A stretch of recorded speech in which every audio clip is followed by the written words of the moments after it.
আওয়ামী লীগ যদি নাই থাকে, আওয়ামী লীগের যদি অস্তিত্বই না থাকে, তাহলে এত আয়োজন কেন? 23শে জুন আওয়ামী লীগের জন্মদিন, এটা আওয়ামী লীগের 17 বছরের কারো মাথায় ছিল না।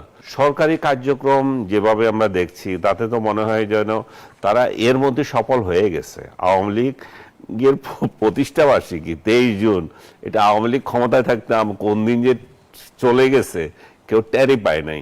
তাদের যে জন্মদিন, এটা স্মরণ করাই দিয়েছে।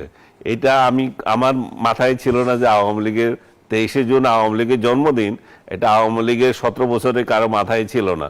এখন এমন ভাবে আসছে যে আওয়ামী লীগের জন্মদিন সবাই মনে করতেছে আওয়ামী লীগ একটা নিষিদ্ধ দল, আওয়ামী লীগের উপর একটা মানবিক বিপর্যয় আসছে, আওয়ামী লীগের উপর একটা টর্চার চলতেছে সরকারি তরফ থেকে। আবার সেই টর্চারের মাত্রা এমন পর্যায়ে গিয়েছে যে পুলিশ তো মোতায়েন করেই, এটা এটা সেনাবাহিনী মোতায়েন করা, এটা তো নতুনত্ব বিষয়। আওয়ামী লীগ যদি নাই থাকে, আওয়ামী লীগের যদি অস্তিত্বই না থাকে, তাহলে এত আয়োজন কেন?